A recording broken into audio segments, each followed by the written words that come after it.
Hey guys, if you are all looking for a side hustle to make some extra money, I discovered a way to make money just from your phone. It's all through a program called freecash.com, which partners with mobile games looking for new users to try their apps.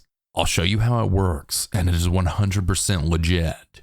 Scan the QR code to download their mobile app where you can see earning opportunities, track your progress, and cash out. Once you download and sign up, pick a game. I recommend Dice Streams because it is the fastest to earn on. Then check out the directions and what levels you have to hit to get paid out.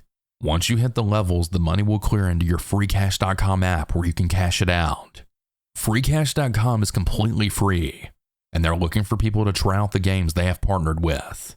They also have daily giveaways and cash back on some purchases, but the games is really the best feature in my opinion. I have tried it myself and recommend you try it as well.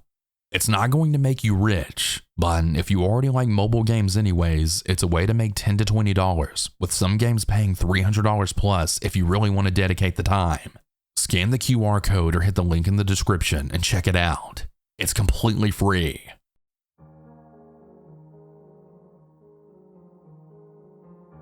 So picture this. It's about 4 in the morning. One of those cold, damp London weekdays where the air feels heavy and clings to you.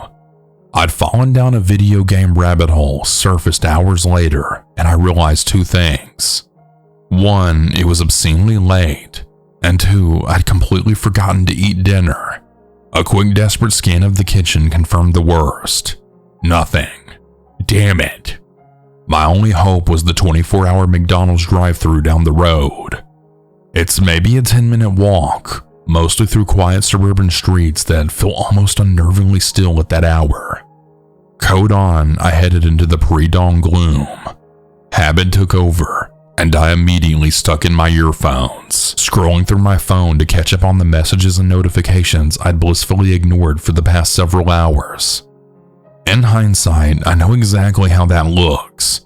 Headphones in, face lit by a phone screen. Completely oblivious to the world at 4 a.m. Prime target material, basically. I was about halfway there when I had registered movement just behind me. I glanced back. There was a guy swallowed by an oversized hoodie riding a bicycle. Except it wasn't a normal bike.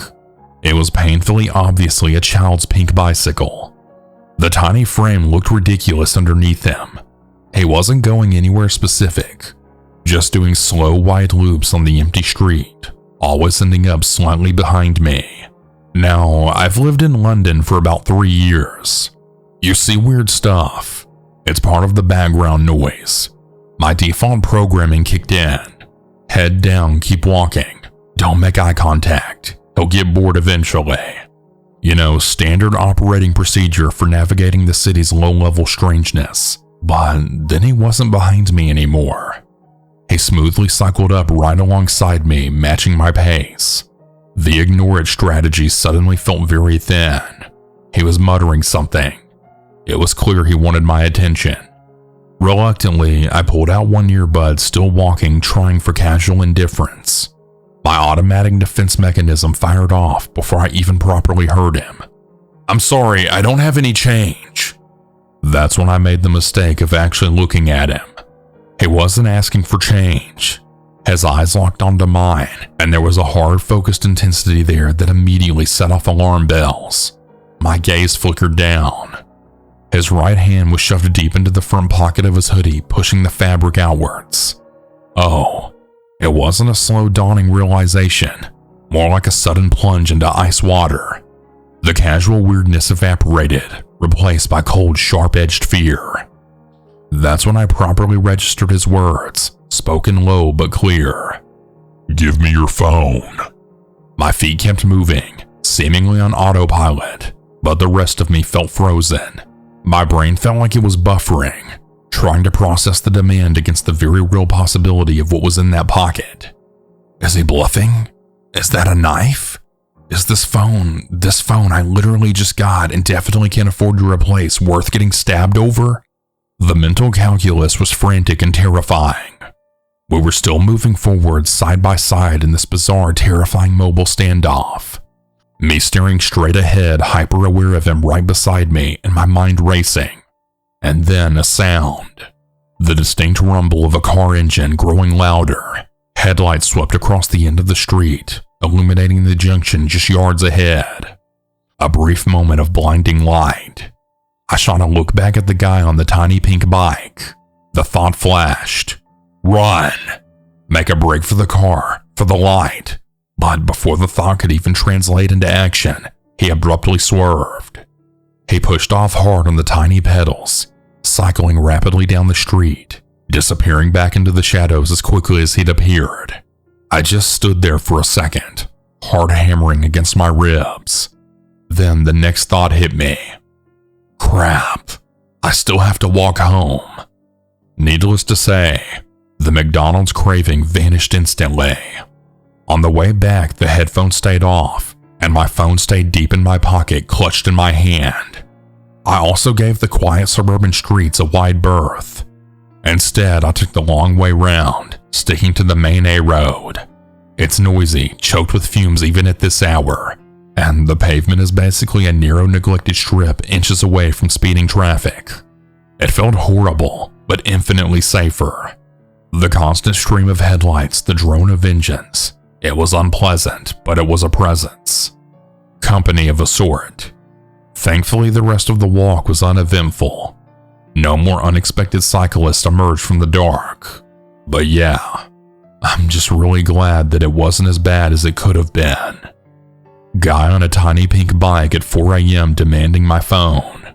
Hopefully I don't ever encounter you again.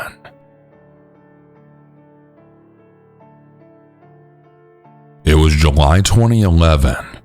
I had just turned 21 and was living in the Piedmont region of North Carolina.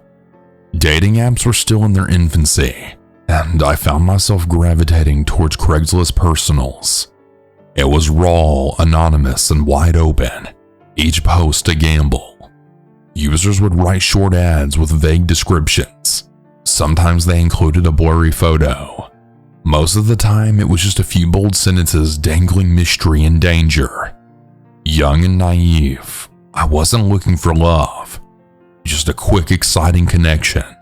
I responded to one listing that immediately caught my eye. A woman replied almost instantly, which both surprised and excited me. Our chat started off innocent enough. Greetings, interests, light flirting. But soon, we were diving into fantasies of what we might do if we met. It was PG-13, at least for that era, and I was buzzing with adrenaline. After about 30 minutes, she asked for a picture. I sent her a selfie and requested one in return. What I received was a woman who looked to be in her mid-40s. She had shoulder-length blonde hair, hazel eyes, a warm smile, and breasts that seemed designed to scramble in the mind of a 21-year-old boy. Her body wasn't toned, but she appeared healthy, normal, like someone's attractive suburban mom. I was hooked. Then she asked, "Are you generous?" I didn't know what she meant. Generous how? Time, compliments? But I didn't want to sound dumb and risk ruining the moment. So I answered, "Of course I am." She then responded with, "Perfect," then gave me her address. She lived about 30 minutes away from me. I told her I'd head out right away. She replied, "Great, I'll get ready for you." The drive was a cocktail of excitement and nerves. I couldn't believe my luck. The idea that a woman like her wanted to meet me, just some skinny guy from the area, felt so surreal. But the closer I got, the quicker my confidence evaporated. The houses grew more run down, the yards cluttered with discarded furniture and trash bags. Streetlights flickered over cracked sidewalks and shuttered windows. I told myself not to judge her by where she lived. People fall on hard times, right? Still, the butterflies in my stomach started swarming into something darker. I arrived at a 2-story house. It wasn't as dilapidated as the others, which gave me a sliver of hope. I surveyed my surroundings carefully, marking anything that felt off. The street was quiet. No voices, no movement. Just the hum of distant traffic and the occasional bark from a dog down the block. Before getting out, I had all of my belongings in the car so there'd be nothing tempting to steal. I carried only my phone and more shoes I could run in just in case. I climbed the steps and knocked. A woman's voice answered from inside. "Come in." The door creaked as I entered, and my senses were immediately assaulted. The inside was absolute chaos. Newspapers stacked to the ceiling, crusty takeout containers balanced on shelves, boxes stuffed with random junk, and cereal spilling all across the floor. The smell wasn't overpowering, but carried the unmistakable scent of decay. Straight ahead was a staircase leading to the second floor. To the left, a living room bathed in flashing TV light. A tall man sat on the couch, arms stretched across the backrest, staring at the screen like he was waiting for something. Or someone. A chill ran through me. Who was he? Why didn't she mention anyone else being here? I called out, "Hey, where are you?" Her voice answered again, soft and sultry, this time from a room down the hallway. The man never once turned or spoke, just kept watching the screen like a silent gatekeeper. I moved cautiously, weaving through the towers of trash and grime. The hallway narrowed with debris, and the air grew heavier with each step. I peeked into the doorway and just froze. There she was, but she wasn't the woman from the photos. This woman was large, massive even. Her greasy brown hair hung limp, and the top of her scalp was patchy. Her face bore uneven makeup, with a few prominent moles barely masked. When she smiled, I only saw a handful of teeth behind streaks of red lipstick. She sat on what I assumed was a queen-size mattress, though most of it was buried under the trash. Her breasts barely sat inside a sheer stained nightgown. They hung to her knees as she sat wide-legged, motioning for me to come closer. But what truly turned my stomach wasn't her appearance. It was the environment. The bed she sat on looked molded, collapsing beneath her weight. Roaches scurried out from the mounds of trash she shifted to make space. The room was a biohazard. She gestured for me to sit beside her. I took one hesitant step in, still unsure how to exit without escalating things. She asked, "What would you like to see, dear?" while fondling herself. Then she said, "So, how generous are you going to be tonight?" Confused, I asked, What do you mean exactly?" She giggled. "How generous are you going to be with your payment?" Suddenly, it clicked. Generous was code. This wasn't a hookup. This was a transaction. I began backing out of the room, apologizing profusely. "I'm sorry. I didn't understand. I didn't know this was that kind of arrangement." I was halfway down the hallway when the man from the couch stood up, now blocking the door. I felt the walls closing in. He was huge, easily 6'8", broad and unmoving. Behind me, the woman stormed into the doorway. "You wasted my time and you're not even going to pay for it?" she hissed. The man crossed his arms and spoke in a voice like steel. "It's either you pay for the time you wasted or I'll take the payment from you, little man." Fear pulsed in my chest. I was alone in a strange house, cornered. I had no backup, but then I thought of a way out. I stood tall. Well, as tall as a 5'5" guy could at 120 pounds. I then said, "If you really think I came out here without telling someone where I'm going, you're absolutely stupid. I told my friend before I left to expect a call within 45 minutes. If they don't hear from me, they're calling the cops." He squinted at me. "You're bluffing." "You sure you want to take that gamble?" I said, pointing toward the window, "because I smelled weed from the sidewalk and the cops will too. You let me walk out right now and I'll forget this ever happened. But if you make this hard, you'll have 2 squad cars parked here in less than 10. Dead silence followed. Then the man turned to her and shrugged. "Look, this one's not worth it. Don't you have someone else coming later on?" She nodded, and without another word, the man stepped aside. I didn't wait. I walked out that door calmly, controlled, never turning back, never saying a word. I got in my car and drove off. The moment I was out of sight, I screamed. Relief, shock, anger. I was lucky, and I never went on Craigslist again.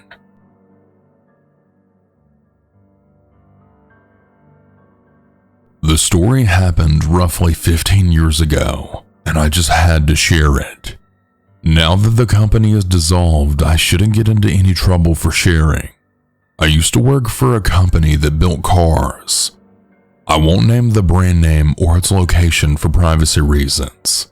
I worked in the finishing 2 department. Now, it's important to know the layout of our department. In our department, the actual frame of the car would be brought through on a massive assembly line. We had 3 lines in our department each for a different make of vehicle. There were 2 high pots on each line. These high pots were massive, probably the size of a pole barn and basically a building within the building. The first high pot on each line was a giant washer that would spray the unpainted frame down with silica, which is a very toxic chemical many factories use at a boiling 500 degrees Fahrenheit. This was done to clean off any impurities in the frame, and the silica made the paint stick to the frame better. After leaving the first high pot, it would go to the second one where the frame was dunked, flipped over, dragged, and pulled out of the giant pool of paint by a robot, and then sent down the line after going through the dryer. Anyway, these high pots have certain safety features on them. One being if you open a door while it's running, it trips the e-stop and sets off the alarms. However, the machine has to be stopped from the outside before the doors to it will unlock, and there's no stop button inside them. This will be important later. Anyway, we had this supervisor named Christy, and let me tell you, she was a bitch. Christy was a redhead in her 30s who didn't really care about anything. I literally heard her tell someone, "Look, I don't care if you have a heart attack and die." Yeah, she's that kind of person. She didn't really bother me too much. However, there was one employee over at the other high pot line that she had it out for. Armando.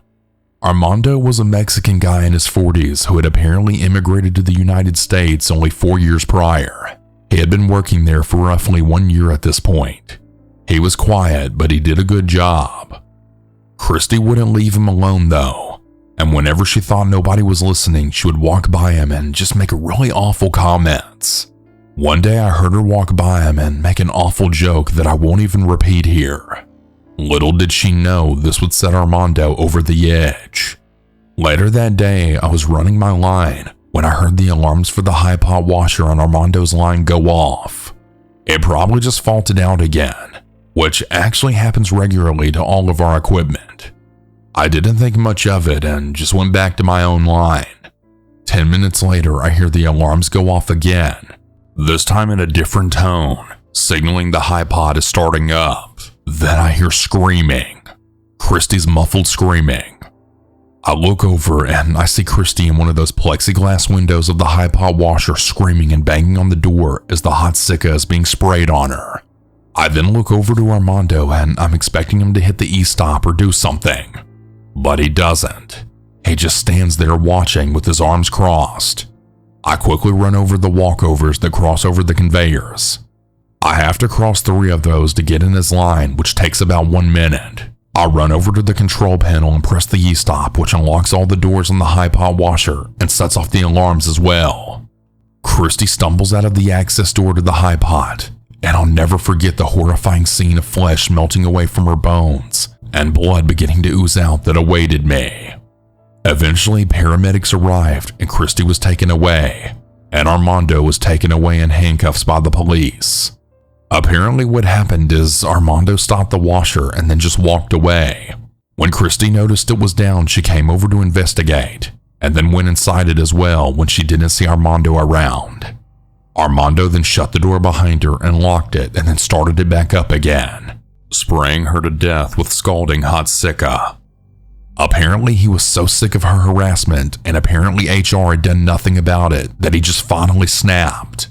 Armando was actually sentenced to life in prison for this, and Christy ended up dying from her injuries. OSHA began an investigation. However, the company went bankrupt 2 years later before the investigation was even finished, and the building was eventually demolished. I still think about that to this day, and I can't imagine a more horrifying way to die.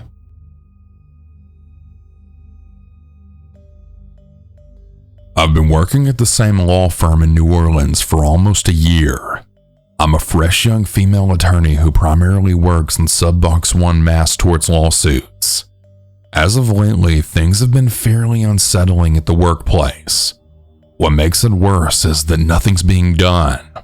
I want to keep my job without causing issues, but there's a man working here who makes it incredibly hard. His name is Anthony, and he's a black nerdy paralegal who I assume is in his early 30s. You can say that I brought this abuse upon myself for being overly friendly with him, but I'm just that way with everyone. This all began back in November when Anthony had really first started communicating with me.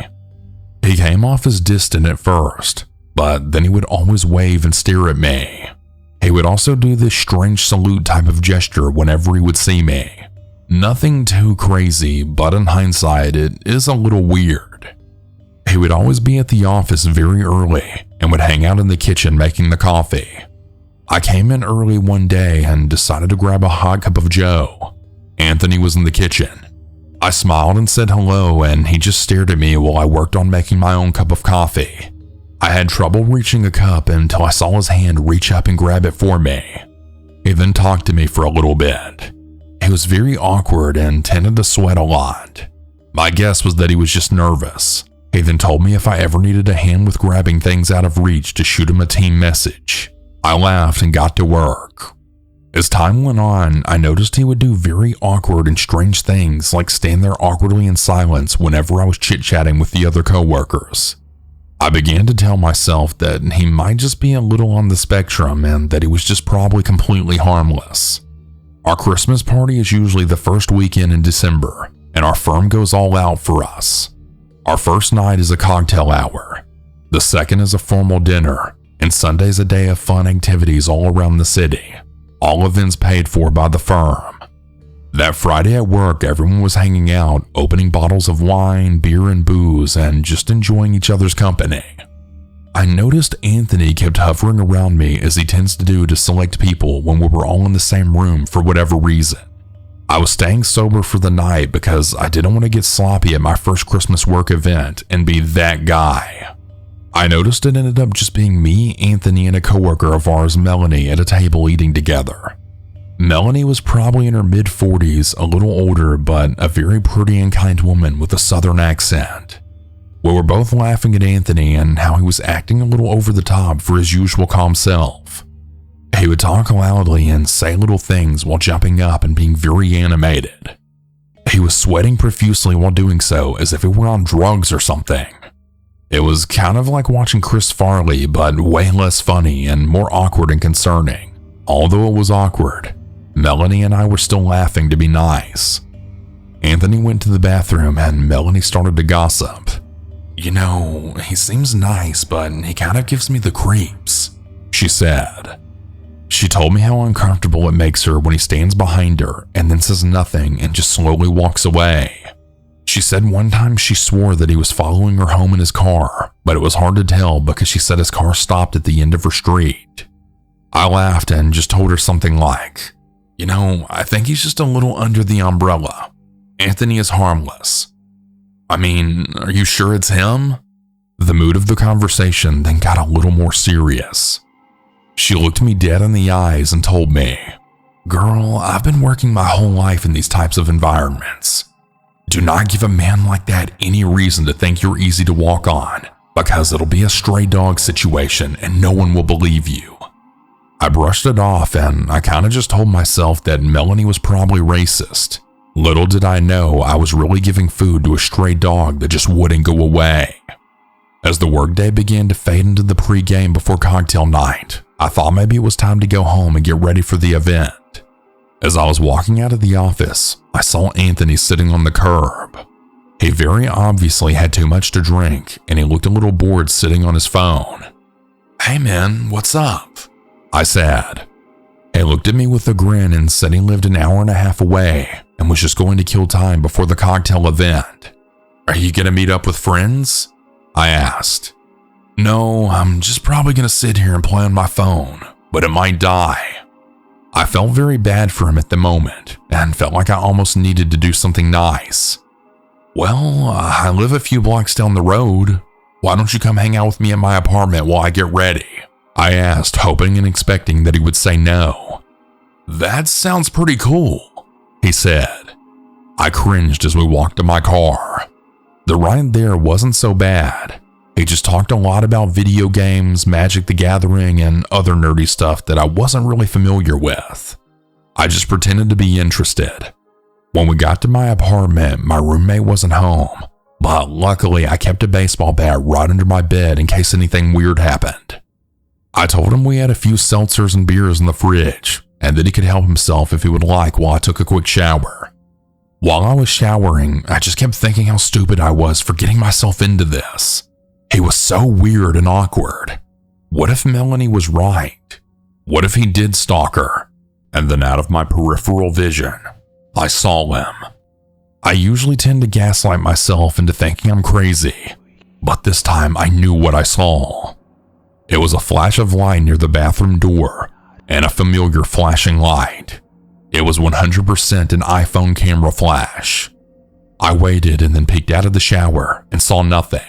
I just stood there paralyzed in fear. I told myself he didn't get a picture of me, but I need to think of an emergency plan to get him the hell out of my house as calmly as possible. I hurried and got dressed as fast as I could, but then went out to speak with Anthony. Oh man, you're not gonna believe this. My cousin had an emergency and needs me to go pick her up right now, I said. I didn't hear a response, but when I went to my room, Anthony was laying on the floor and appeared to have drunk at least 7 beers. What? He said as he laid there completely hammered.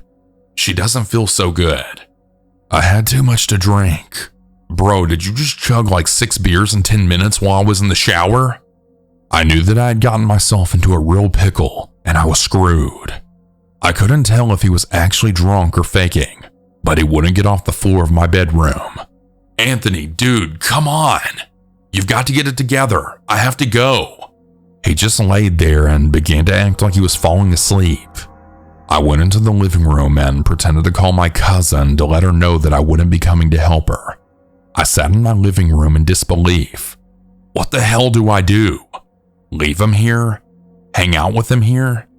I did not sign up for this. I just wanted to be nice. I did my makeup and decided that I would wait in the living room to see what he did after a couple of hours of sleeping in my bed. An hour went by until he got out of my room. He seemed totally fine, and we watched Netflix until it was time to head to the holiday work event. Dude, I didn't know you liked to drink that much, I said. You totally owe me more beer. He looked disappointed and told me he struggled with alcohol for years, and he treats it as a coping mechanism to deal with never knowing his father. Then he began to cry, as if this night couldn't get any worse. I have a big drunk weirdo coworker crying in my living room about his dad. I was texting my roommate the whole time, and we came up with an idea to leave him at the work event while he came and picked me up to go do something else. My roommate is a young guy named Connor, and we really have a great sibling type of relationship. I'm thankful he was able to help me slip out of this crappy situation. When Anthony arrived, I realized how weird it would look for us to show up together, so I asked him to just go inside while I made a phone call. No thank you, I can wait for you, he said. I acted like I was calling someone and they didn't answer. When we walked in, everything was pretty fun and exciting. I don't think anyone even noticed we walked in together. Anthony finally got away from me. It was a real relief as I went off and talked to coworkers that were actually my friends. At one point in the night, I would start to see Anthony pop up again and again though. I then began to notice him looking at me and pointing when he was talking to people. This made me uncomfortable. Then a woman attorney who I really admired came up to me and asked if I was okay. I lied and said yes, and she just stared at me blankly and then bluntly said, "Look, Anthony is saying the two of you are dating." My heart sank. What the fuck? No! That is the furthest thing from the truth, I said. I walked over and confronted him. He could barely stand and shouted, "Hey, babe!" He reeks of liquor and was spitting with every word that left his mouth. "I really like this song. Can we dance?" I told him he needed to get an Uber home, stop drinking, and relax. He was being insanely loud and it was making a scene. I walked out and went to a bar down the road until my roommate came to pick me up. My roommate and I met up at a bar and hung out while I explained to him what was going on. After about an hour, Melanie called me. "Hey girl, we're all leaving the cocktail hour, but we noticed that Anthony's in your car." "What?" I said. "Girl, yeah, he's in your car laid out in the seat naked." I stood up from where I was sitting and I told her to bang on the car and make him fucking leave now. She then said, "There are about 12 coworkers outside of your car right now trying to get him to open the door." I told her to please ask everyone to just carry on with their night, and then my roommate and I were heading over to handle this. When we arrived, my car was fine. No Anthony, nothing weird, just my car parked. I went home that night with no issues, but was fucking terrified that he knew where I lived. He didn't show face to the holiday dinner, but I did. A few of the folks were pretty spooked about what had happened the night before. We all agreed to talk about this to someone in management on Monday. Monday came, and I kid you not, no one would vouch for me besides Melanie. The other attorneys and coworkers who I trusted all acted like they didn't even remember or thought it wasn't as bad as it had seemed that night. Oh, come on now. We all had a lot to drink. He's a weird guy and probably just didn't realize he was in your car. He had his clothes on in your car. You aren't remembering correctly. Our operations manager attorney refused to believe us. This is a man's career at stake. I can't just fire him without any proof. Melanie is a rumor starter and she has something against Anthony. Are you sure you didn't just sleep with him and now you're embarrassed? He said the two of you dated, is what they told me. Since the incident, he has sent love notes to my address, called my cell phone from private numbers and would breathe on the line, and he's followed me home from work twice. Nothing has been done, but I'm in the process of getting his sorry ass fired. I just didn't know it would be this hard. For the record, I actually tested sliding my phone under the bathroom door, and it could 100% get a clear shot of the bathroom.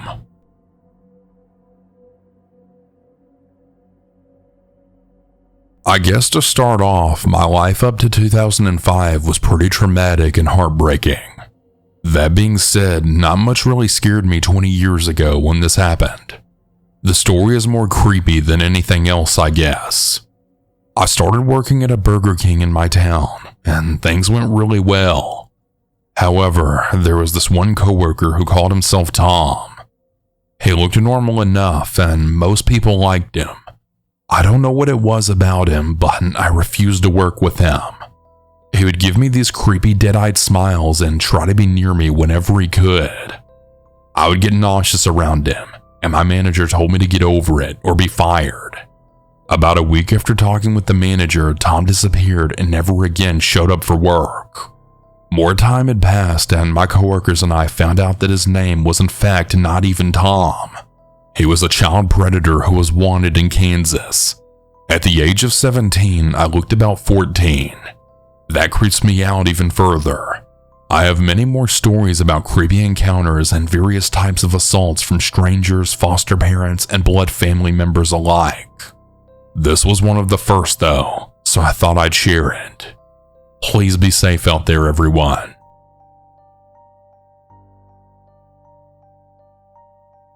This event didn't happen to me, but rather my mom. We live in a pretty nice neighborhood with close to no crime whatsoever. However, in the neighboring city, Newark, New Jersey, things are very different. In my opinion, it's probably the worst place in New Jersey, right behind Camden. My mom works at Prudential, and the building she works at is located in Newark. She always told me about how seedy things were down there, and that she hated driving around there. Yesterday in particular, things were extra scary, and she barely escaped. She was driving to work in the early morning, and traffic was heavier than usual. She She reached Newark, and to her left was a Dunkin' Donuts drive-thru. There was also a truck coming through that same drive-thru. It apparently thought it could squeeze through the traffic to get into the main road. However, as it was speeding up to get through, the two cars in front of my mom were beginning to drive too. The two cars crashed right into the truck. My mom was screaming, thinking it was for her, as she was now the closest to the crash. Thankfully, with a bit of help, her car safely got around the wreckage and she escaped unscathed. It's crazy to think that if she was just two cars ahead, she could have crashed into the truck and been gravely injured, or worse.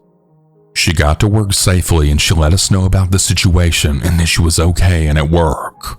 But the story doesn't end here. Her day ended about 3 p.m. and she was getting ready to drive back home. When she drove to the main road, she noticed the traffic was even bigger than it was that morning. You might think that this was because of the crash, but it wasn't. She had passed the Dunkin' Donuts already at this point. One of the lanes was empty, so Mom decided to drive into it, hoping to get out of the traffic faster. But when she did, she heard screaming and men shouting, "He's dead! He's dead!" She had just heard shouting when she crossed into the empty lane, and that's when she was met with the gruesome sight of a dead corpse ridden with blood on the road right in front of her. And I mean that there was blood everywhere. The men who shouted earlier were dragging the corpse across the street and off the main road. The rest of my mom's drive went smoothly after that. As of today, we have absolutely no idea what came of these two occurrences. We don't know how that man died, but I assume he got ran over or something. My mom is going into work today, and her day is a lot better, but she still hates going into Newark.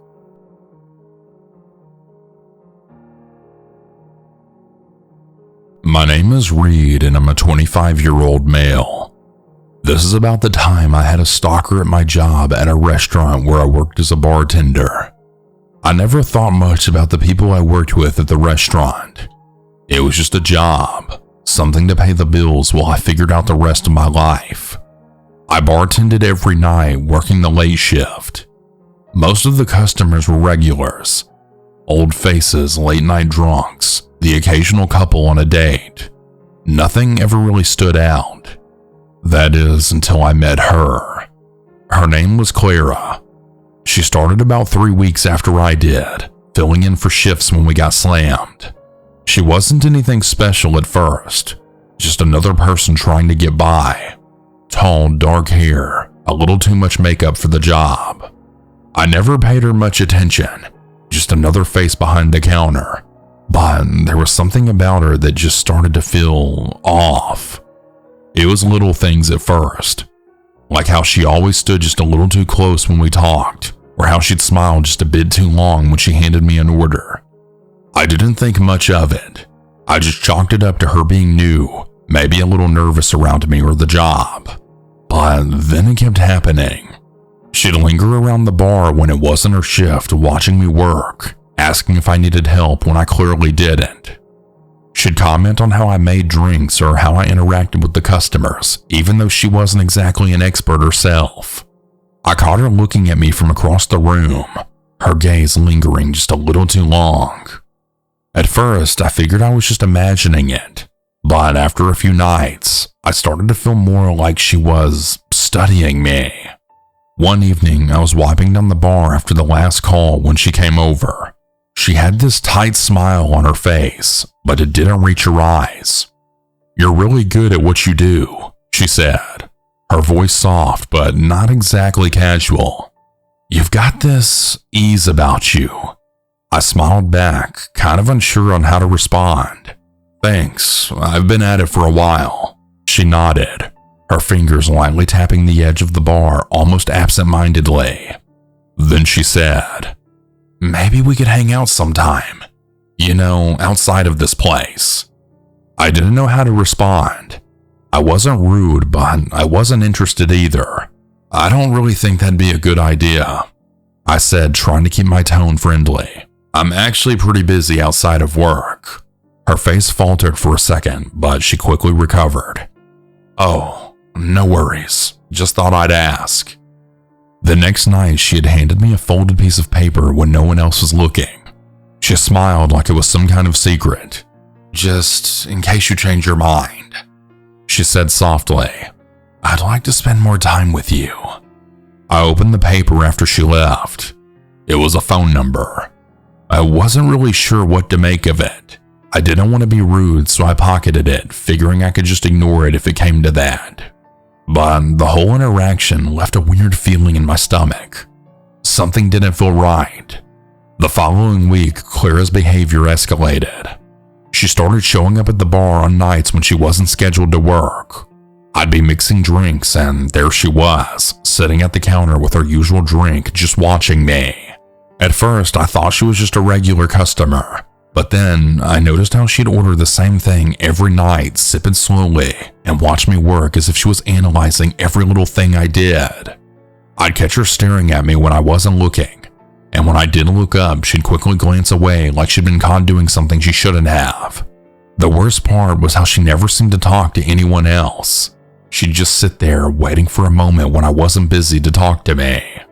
I started to feel trapped, like I was walking a tightrope, unsure when she'd cross the line between friendly and, well, something else. One night after the bar had slowed down, I was wiping down the counter when she slid into the seat right in front of me. "Reed," she said softly, almost like she was telling me a secret. "I've been thinking about you a lot lately." I froze, the rag in my hand pausing mid-air. I tried to laugh it off. "Well, it's not like we don't see each other enough here." She didn't smile.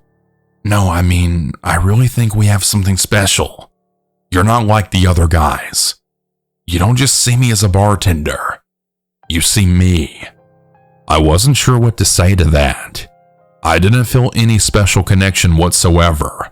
Nothing like that anyways. "I don't know what you mean, Clara." She reached into her purse and pulled out a small envelope, sliding it across the bar toward me. "It's for you. Just a little something." I hesitated, then took it. Inside was a card, a personal one, the kind you give someone you had a history with, not someone you just met. The note was simple but chilling. "We're meant to be together, Reed. I know you feel it too." I felt my stomach drop. My thoughts raced, but before I could say anything, she stood up and left, leaving me with that feeling of unease deep in my bones. That's when it started. The weird notes, the unexpected visits to my apartment, the awkward forced interactions where I'd try to be polite, but she just wouldn't take the hint. She started to follow me after work, waiting outside the restaurant sometimes, watching me walk to my car. She'd smile and wave, but I'd get into my car as quickly as I could, my hands shaking on the wheel. I couldn't take it anymore. One night after I got off late, I found a note on my windshield.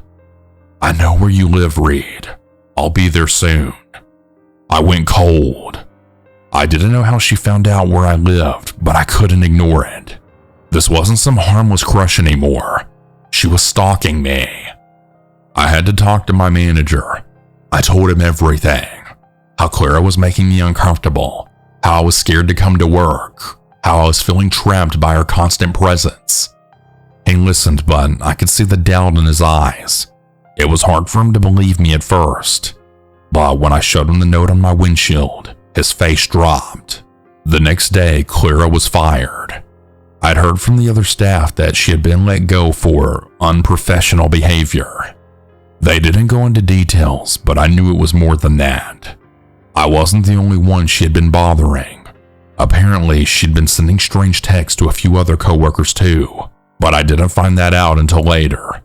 My manager called me into his office after her firing. He seemed genuinely sorry about what had happened. "I know it's been rough," he said, "and I just want you to know if you ever want your job back, it's yours." But I didn't want to come back. I couldn't. I didn't feel safe there anymore. Not after everything that happened. The restaurant had been my escape, my routine, but it had turned into a place of anxiety. A place where I constantly looked over my shoulder. No amount of money was worth the constant fear I'd felt. "I appreciate the offer," I told him, "but I can't come back. It's just too much." I walked away from that job and I never looked back. It wasn't easy. Money was tight for a while, but I eventually found something else, something safer, quieter. But even now, there are moments when I'm walking down the street at night and I feel like I'm being watched. I'm always on edge, always checking over my shoulder. I don't know where Clara is now, or if she's even still out there. Maybe she's moved on to someone else.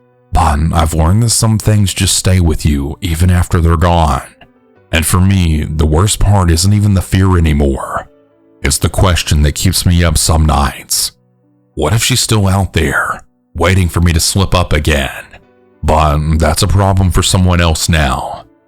For me, well, I'm done.